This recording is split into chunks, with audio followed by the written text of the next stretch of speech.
मंदसौर की मल्हारगढ़ सीट से कांग्रेस प्रत्याशी परशुराम सिसोदिया का एक वीडियो तेजी से वायरल हो रहा है, जिसमें वो स्टेज पर फूट फूट कर रोने लगे। दरअसल परशुराम को टिकट फाइनल होने के बाद चल रहे विरोधों को लेकर वो आहत थे। इसी दौरान वो रोने लगे।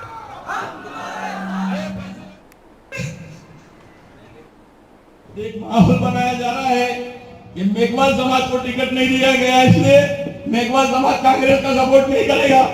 भैया पहले 2 बार मेघवाल समाज को टिकट दिया श्यामलाल जी का, हम सब ने मेहनत करके उनको जिताने का प्रयास किया।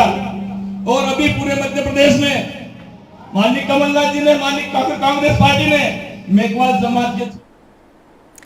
और इसी खबर पर ज्यादा जानकारी के साथ हमारे सहयोगी मनीष हमारे साथ जुड़ गए। मनीष, तस्वीरें देख रहे हैं, प्रत्याशी बनाया गया, उसके बाद विरोध भी हुआ, भावुक नजर आ रहे हैं। आखिर विरोध के पीछे की वजह क्या रही थी?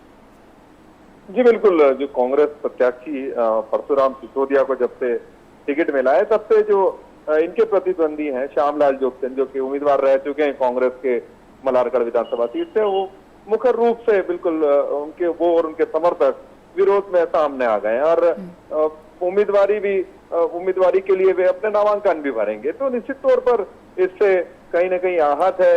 जो कांग्रेस के उम्मीदवार परशुराम सिसोदिया है, वो पूरी तरह से आहत दिखाई दे रहे हैं। और एक बड़ा वर्ग जब विरोध कर रहा है, तो उन्हें इसमें या तो टिकट बदले जाने या हार का डर कहीं सताने लगा है। तो उसमें वो चाहते हैं कि किसी तरह से जो कांग्रेस में जो गुटों में बट रहा है, वो गुटों से बढ़ता हुआ नजर ना आए और असंतोष को कम किया जाए।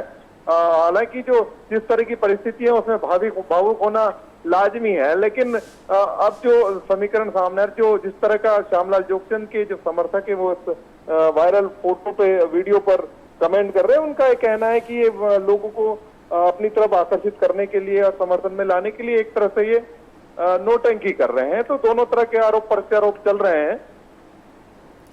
जी मनीष, जैसा कि आप कह भी रहे थे कि लोगों का ये कहना है कि लोगों को अपनी तरफ खींचने के लिए, और क्योंकि देखिए अक्सर जब इस तरीके से कोई नेता भावुक होता है तो कहीं ना कहीं ये देखा भी जाता है कि जनता की तरफ से कहीं ना कहीं सिंपैथी भी मिलती है। तो क्या यही वजह माना जाए? जी बिल्कुल, अभी जो जिस तरह का जो जंग और जो चुनाव है, उनमें सभी चीज जायज होती है। तो परशुराम सिसोदिया अगर इस तरह की कोशिश कर रहे हैं, तो इसे नाजायज तो नहीं कहा जाएगा। वे चाहते हैं कि किसी भी तरह से जीत हासिल करें और प्रतिद्वंदी को भी सरेंडर करें, ताकि उनका जो कांग्रेस का जनाधार है, कांग्रेस का वोट बैंक है, वो खेमों में न बटे।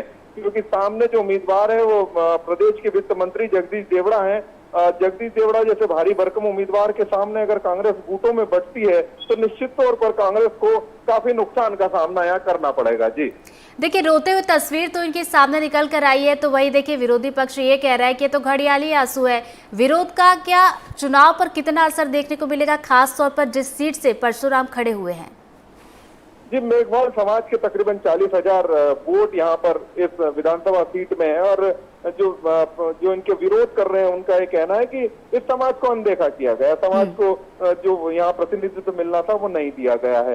तो इस बात का विरोध कर रहे हैं। और निश्चित तौर पर जो कांग्रेस का जनाधार है, वोट बैंक की अगर खेमों में बढ़ता है और इसमें नाराजगी कहीं अगर दिखाई देती है कि किसी भी गुट में, तो उसका खामियाजा सीधे सीधे कांग्रेस को भुगतना पड़ेगा। और अभी चाहे ये घड़ियाली आंसू हो, लेकिन अगर यही हाल चलता रहा तो वास्तविक खून के आंसू उन्हें रोने पड़ेंगे, क्योंकि ये वोट बैंक पूरी तरह से धराशायी हो जाएगा। और जो चुनौती खड़ी करनी है, वो चुनौती पूरी तरह से खड़ी करने में असमर्थ होंगे। तो इसी को कहीं ना कहीं जो डैमेज कंट्रोल का प्रयास किया जा रहा है, और ये प्रयास किया जा रहा है कि किसी भी तरह से सामंजस्य बिठाया जाए, ताकि जो टिकट बदलने की नौबत ना आए और जो विरोध है उसे खत्म किया जा सके। जी तो चलिए, भावुक तो हुए, अब देखने वाली बात होगी कि उनकी इस तस्वीर के बाद क्या वाकई में विरोध थमता है, या फिर जिस तरीके से वो रो रहा है, विपक्ष आरोप लगा रहा है, क्या उसका चुनाव के नतीजे पर असर देखने को मिलेगा। नजरें आप बना रखिएगा, आगे भी अपडेट लेंगे। फिलहाल बहुत बहुत शुक्रिया आपका जानकारी के लिए।